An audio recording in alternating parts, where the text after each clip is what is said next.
Hello there, witches, wizards, magicians, occultists, sorcerers, conjurers, magical practitioners, and seekers of the arcane. For those that are new, welcome to my channel. I am the Chaotic Grey Witch. I create occult, esoteric, witchy, and magical content. Welcome back to Witchy Wednesday.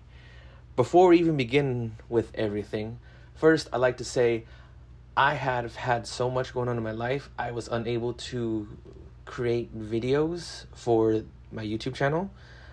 Thank you for those who are still here and still with me. I apologize, just life got in the way. However, all that should be changing this week and the coming following weeks. I'm going to be back onto my regular scheduled program of releasing a video on Magical Monday and Witchy Wednesday. Thank you very much. So let's begin today's topic for Witchy Wednesday. What is today's topic for Witchy Wednesday? Well, it's not really much of a topic rather than an energetic check-in. My previous video that I uploaded about a month ago, going on 2, I had mentioned about if your energies feel off, you call back your power. Now, there are a million different ways to call back your power, whether lighting a candle, or just straight up calling back your power with the statement. It's up to you whether or not you want to light a candle or not. Now, that being said, these past couple days have been energetically intense, in my opinion.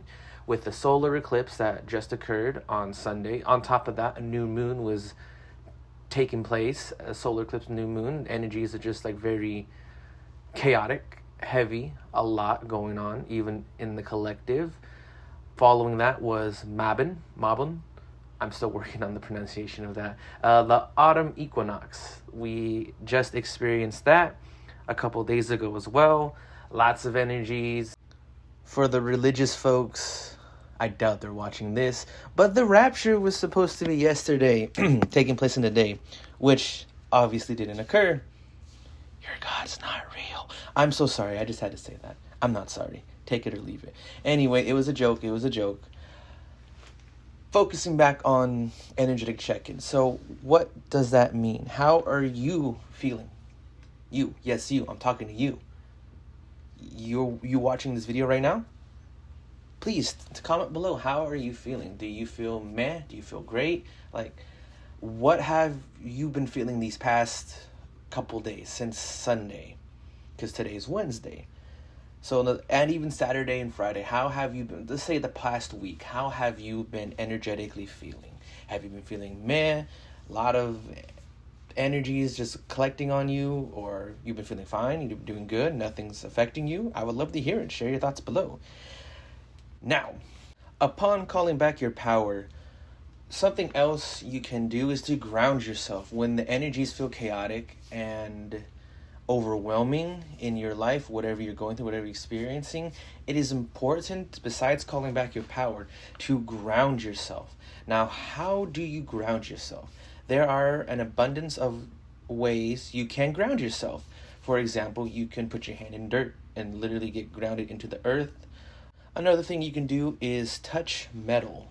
Ground yourself with metal. If you have any pennies, copper, iron, those are a few metals you can use to ground yourself in reality. Just like, okay, take a deep breath, do that. If you have a spell that you have created or a method to ground yourself, I recommend using it and doing it. Oh, before I forget, the metal tip.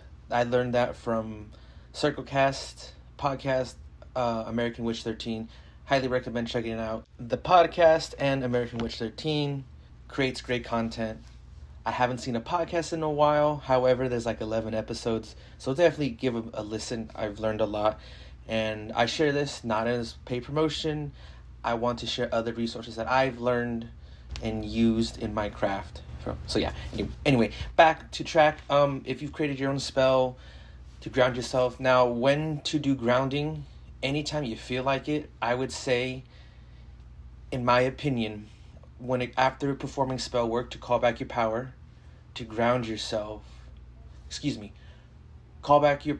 yourself, call back your power, then ground yourself in reality, do a little power spell or to boost your energy and get that back up and going too. If you feel you need to do that, then I highly encourage you to do that. Other moments to ground yourself. If you happen to be watching the news, whether it's independent media or mainstream media, all of that can be insanely overwhelming. That's what most media outlets, news, they are designed to provoke emotion, get you either excited, wild up, angry, sad. There's the display of emotions with news. I encourage you to ground yourself when it comes to watching the news. Oh, another way you can ground yourself, I completely forgot about this one. Crystals. Carrying mainly the protection crystals, but if you have a favorite crystal that helps ground you, I encourage you to use it. The reason why protective crystals, any crystal can be used for grounding, but specifically protective crystals, one, they are protective. Two, you can also set the intentions to ground yourself with black tourmaline, obsidian, onyx, hematite. I'm trying to think of if there's anything else. Tiger's eye. Tiger's eye is another good one. Amethyst is another crystal that is good for grounding. Spirit quartz, if you have any of those, just hold on to it and tell the crystal to ground your mind, body, and soul.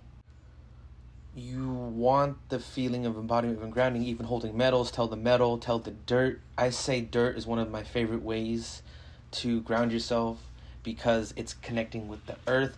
Metal, grass, dirt, anything of the earth element, crystals can help ground you, or even a verbal spell. Whatever calls to you, I encourage you to do it to ground yourself. Again, this is just my suggestions and my opinions. Ultimately, you want to do what's best for you and your magical practice.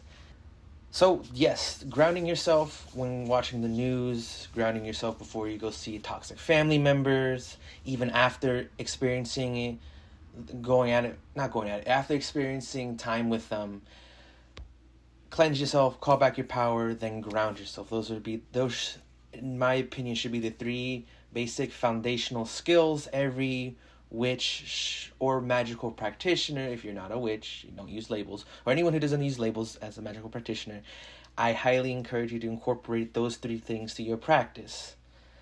So yeah, that's everything for today. Just an energy check-in. Please comment below if you're feeling off, feeling weird, or feeling great, feeling tired, feeling energized. I would love to hear your thoughts below in the comment section. Do you ground yourself? Do you cleanse yourself? Or call back your power before you do rituals? Or in general? Is it frequent or is it not as frequent? Do you do it regularly? Do you not do it regularly? And would you incorporate doing it regularly in with your practice? Before I forget, meditation is another way to ground yourself, whether it's a guided meditation, shifting your consciousness into an alpha state meditation, or just straight up silencing your mind and just sitting. You can ground yourself that way too. There are, like I said, there are an abundance of ways to ground yourself. All right, continuing on with channel update. I'm going to be posting once again on Mondays and Wednesdays. I got scary stories coming up for you guys, paranormal experiences from a witch's perspective too, or a magical practitioner. If you're curious, that's going to be coming real soon. But yeah, back to the regular scheduled program. I'm aware I said that last month and didn't happen. No need to worry, it's going to be coming back up again. That is all for this video. Thank you for watching.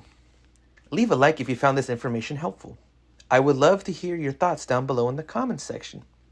Subscribe for more magical content. Hit the bell to be notified when I release another video so you do not miss out. Be magical. Blessed be.